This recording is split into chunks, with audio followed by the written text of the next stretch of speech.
Hello viewers, welcome to my channel Zohra's lifestyle in Canada. Eid মুবারক সবাইকে। আহ, আমি এবার 7 বছর পর কানাডা থেকে বাংলাদেশে ঈদ পালন করতে এসেছি। সবার সাথে, পরিবারের সবার সাথে ঈদ পালন করব, সেজন্যই এবার দেশে আসা। খুব ভালো লাগছে, খুবই আনন্দ লাগছে যে পরিবারের সবার সাথে দেখা হচ্ছে, আত্মীয় স্বজন বন্ধু বান্ধব সবার সাথে। আপনারা আমার সাথে থাকুন, আপনাদের সাথেও আমি শেয়ার করব আমার আজকের ঈদ। ভিউয়ার্স, এই যে সালামি আর সালামি পাচ্ছি সকাল থেকে। বাংলাদেশের ঈদে এটাই কিন্তু একটা বিশেষ মজা, যে মানে বড়দের কাছ থেকে সালামি পাওয়া যায়। আর এইবার তো আমি এত বছর পর এসেছি, সালামি পেতে দারুণ মজা লাগছে। কারণ বিদেশে আসলে এই প্রচলন তেমন একটা নেই, বাঙালিদের মধ্যে আছে, কিন্তু বিদেশে তো আমার তেমন কেউ নেই। সো এবার এই বিষয়টা দারুণ এনজয় করছি।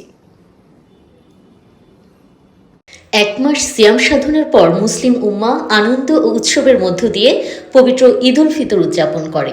বাংলাদেশ সহ মুসলিম বিশ্বে ঈদের আমেজ যখন পরিবার পরিজনের সঙ্গে ঈদের আনন্দ ভাগাভাগি করে নিতে সবাই যখন ব্যস্ত, তখন প্রবাসীদের জন্য এই সময়টি অনেক ক্ষেত্রে হয়ে ওঠে এক নীরব বেদনার গল্প। কারণ আমি জানি কেমন লাগে পরিবার ছাড়া প্রবাসী ঈদ করতে। পরিবার ছাড়া ঈদ করা সত্যি অনেক কঠিন। অলরেডি সালামি পাওয়া শুরু হয়ে গিয়েছে সকাল থেকে। আরো পাবো।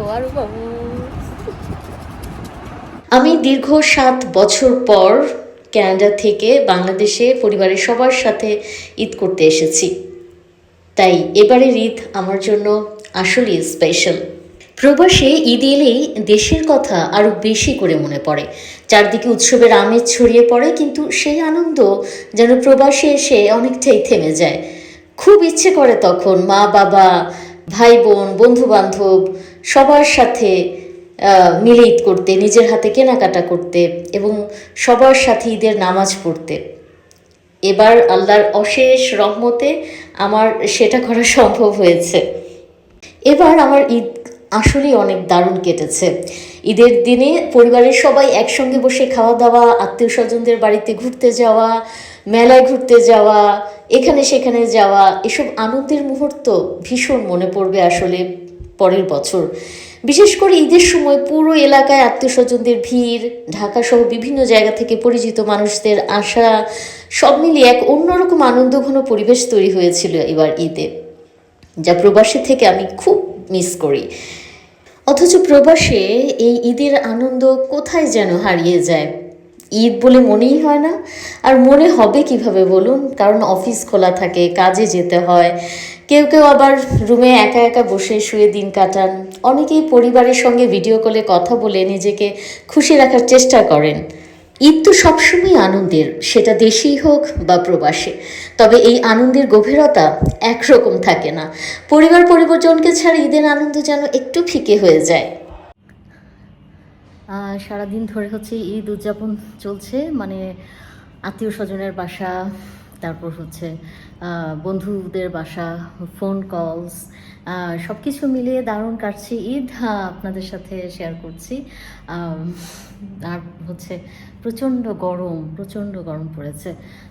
কি বলবো আসলে, মানে এতটা গরম সহ্য করা যাচ্ছে না। এসির মধ্যে থেকেও মনে হচ্ছে অনেক গরম লাগছে।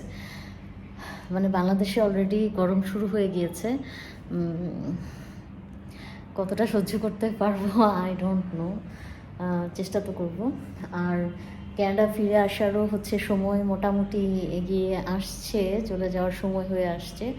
সো এর জন্য যার সাথেই দেখা হচ্ছে খুব খারাপ লাগছে, মনে হচ্ছে আবার কবে দেখা হবে। কারণ অনেক বছর পর এসেছি, আর বোনদের সাথে ঈদ পালন করছি, এবং কি করব সেই প্ল্যানও করেছি। প্ল্যান অনুযায়ী কতটা আসলে উদযাপন করতে পারবো ঈদ আমি ঠিক জানি না। কারণ দেখা যাচ্ছে অনেক কিছুর জন্যই হয়তো অনেক কিছু চেঞ্জ করে ফেলতে হচ্ছে প্ল্যান। আবার হুটহাট বৃষ্টিও নামছে। হুটহাট বৃষ্টিও নামছে। তো এই বৃষ্টির মধ্যেই হচ্ছে ভালো লাগে অনেক। বৃষ্টিতে ভিজতে পারলে তো অনেক ভালো লাগতো, কিন্তু বৃষ্টিতে ভিজতে পারছি না, কারণ হচ্ছে আমার বড় আপু হচ্ছে তাহলে ধরে মাইর দিবে, কারণ বৃষ্টিতে ভিজলে হয়তো আমার জ্বর চলে আসবে। আমি একটু ভেরি সেন্সিটিভ আসলে। বৃষ্টির একটা ফোঁটা পড়লেই মানে একদম জ্বর চলে আসে। আপনারা সবাই কেমন ঈদ কাটাচ্ছেন প্লিজ জানাবেন। নিশ্চয়ই অনেক ভালো ঈদ কাটিয়েছেন। আর এবার হচ্ছে বাংলাদেশে যেহেতু ঈদ করছি, সো ঈদের আমেজ দারুণ, বুঝতেই পারছেন। সকালবেলা হচ্ছে ঈদের নামাজ শেষ করে এবার ইচ্ছে ছিল যে আমার আব্বুর মসজিদে, আব্বু হচ্ছে সেক্রেটারি ওই মসজিদের, সো আব্বুর মসজিদে আমাদের এলাকাতেই হচ্ছে ঈদের নামাজ পড়বো বলে ঠিক করেছিলাম। কিন্তু হচ্ছে সব কিছু মিলিয়ে আমার ঈদের স্কেডিউল বা অন্যান্য অনেক কিছু মিলিয়ে হচ্ছে সেটা সম্ভব হয়নি, দেখা গেছে। যাক, তারপরও নামাজ শেষ করেই হচ্ছে আমরা বেরিয়ে পড়লাম এবং এর পরপরই হচ্ছে আমরা যাই বিক্রমপুরে আত্মীয়দের কবর জিয়ারত করবার জন্যে।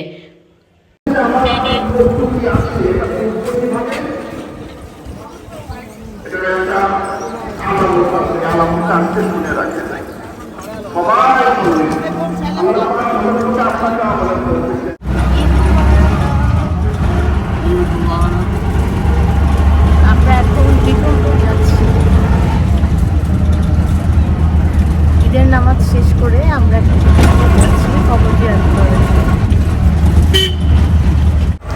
ঈদের দিন রাস্তা এত ফাঁকা ছিল যে মানে কি বলবো, কোনো গাড়ি নিয়ে তার ভয় লাগছিল, মনে হচ্ছে কিছুই দেখা যাচ্ছে না। এবং আমরা সিএনজি করে বিক্রমপুর যাচ্ছিলাম, তখন ওয়েদারটা ভীষণ ভালো ছিল, কিন্তু ঝিরঝির বৃষ্টি হচ্ছিল। মানে একদম খুব ঠান্ডা ঠান্ডা পরিবেশ, আর চারপাশে কোনো গাড়ি ঘোড়া নেই, মানে কি বলবো, অনেক সময় স্পিড ব্রেকারও হচ্ছে ড্রাইভার সাহেব হচ্ছে দেখছিলেন না, একদম হঠাৎ করে হচ্ছে আমরা উল্টে যাচ্ছিলাম, এরকম অবস্থা। যাক, আল্লাহর রহমতে পৌঁছে গিয়েছি এবং কবর জিয়ারত করে হচ্ছে আমরা আসলাম। বৃষ্টি হচ্ছিল, খারাপ লাগছিল খুব, যে তখন মনে হচ্ছিল যে আমাদেরকেও তো আসলে একদিন এই মাটির নিচে চলে যেতে হবে। এখন ঈদ করছি, মানে কতদিন আর বাঁচবো তার কিন্তু আসলে কোনো নিশ্চয়তা নেই। যাক, এবার তো আমার মানে খুব অনেক ব্যস্ততম স্কেডিউল।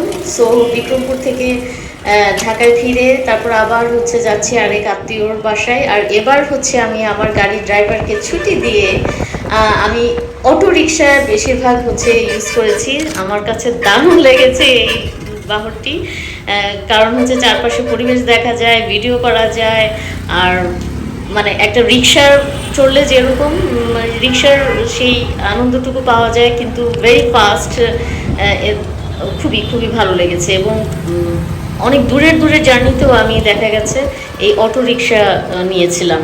তো এইবার তো ঈদ বাংলাদেশে করতে এসেছি, কিন্তু যেটা হচ্ছে গ্রেট মিস সেটা হচ্ছে আমার আম্মুকে মিস করছি ভীষণ। আম্মুর হাতের রান্না তো মিস করছি ভীষণ, কিন্তু আমার দুই বোন হচ্ছে রান্না বান্না করেছে এবং আমার তো একের পর এক দিকে যেতে হচ্ছে, আমি কাউকেই তেমন একটা সময় দিতে পারছি না। তো সেই রকমভাবে সাজগোজ করার আগে খাবার দাবার আমি হচ্ছে ছবি নিচ্ছি, ভিডিও নিচ্ছি, তাতে হচ্ছে অনেকেই মানে রাগ করেছেন যে কেন এত তাড়াহুড়ো, কেন আমি থাকছি না, সময় দিচ্ছি না। আসলে অল্প অল্প করে হলেও সবার সাথে দেখা করতে হবে, না হলে হচ্ছে সবাই রাগ করে। মানে যতটুকু সম্ভব সবার সাথে দেখা করার আসলে চেষ্টা করছি। আমার বড় আপু অনেক মজার সব রান্না করেছিল, অনেক মজা হয়েছে আপুর রান্না, কি আর বলবো, তুমি তো অলওয়েজ দ্য বেস্ট কুক। তোমার রান্না অনেক মজা হয়, খুবই মজা হয়, এবং যা আমার জন্য খুব ক্ষতিকর জানো, কারণ আমি যখন আবার ক্যানাডায় ফিরে যাই তখন আমি তোমার খাবারগুলো খুব মিস করি। তোমাকে বলি না তুমি কষ্ট পাবে বলে, আর কিছু খাওয়ার সময় তো তুমি আমাকে সব ডবল হচ্ছে দাও, কারণ বলো যে না তুমি গিয়ে ক্যানাডায় আবার মিস করবে, আমি জানি। কিন্তু কি করা, এত খেতে খেতে আমার যে কি অবস্থা তুমি করে ফেলেছো, আর কি বলবো, এই কষ্ট আমাকে পোহাতে হবে ক্যানাডায় ফিরে গিয়ে, কারণ সব তখন একা করতে হবে। এই যে পুডিং আপু সাজায়নি, এর জন্য অনেক বকা শুনতে হয়েছে যে সুন্দর করে সাজানোর ডেকোরেশন করার আগেই তুমি কেন এইসব ছবি নিচ্ছ। কিচ্ছু করার নেই আপু, কিচ্ছু করার নেই, অনেক কিছু আপুর সাজানোর আগেই সবগুলোর ফুটেজ নিতে পারিনি। আর আমারও হচ্ছে সালামি দেওয়ার পালা, কারণ আমিও তো হচ্ছে বড় হয়েছি, আমারও অনেক ছোট আছে, সো আমাকেও সেই দায়িত্ব পালন করতে হবে। আর এটা একটা অন্যরকম অনুভূতি, বড় হলে তখন এই স্মৃতিগুলি খুব মনে পড়ে এবং বেশ ভালো লাগে যে সালামি পেয়েছি এর কাছ থেকে, তার কাছ থেকে, বড়দের কাছ থেকে। দারুণ ভালো লাগে তখন সেই স্মৃতিগুলো মনে করতে। এবার এটি আসলে অনেক খুব ভালো মন্দ মিলিয়ে আসলে খুব মিশ্র একটি অনুভূতিতে আসলে কেটেছে। কারণ আনন্দ যেমন ছিল তেমনি হচ্ছে উদ্বেগও ছিল, কারণ হচ্ছে আমার ছোট ভাইয়ের নতুন বেবি হয়েছে। তো সেই শিশু বেবিটিকে দেখার জন্যে রাত করে ঈদের দিন হচ্ছে আবার হসপিটালে গিয়েছিলাম। আর কিচ্ছু পাওয়া যাচ্ছিল না, এত দূর হসপিটালে আসলে যাওয়ার জন্যে।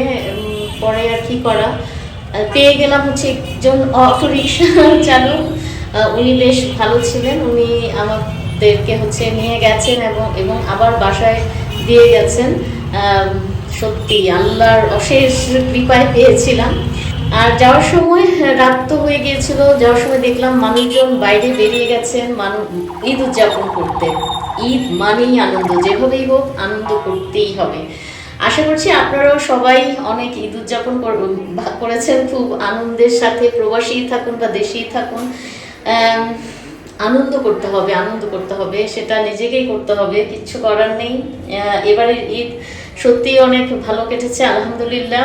সবাই আমার জন্য দোয়া করবেন, এভাবে যেন পরিবার পরিজনদের সবাইকে নিয়ে সারা জীবন যতদিন বেঁচে আছি ঈদ করতে পারি।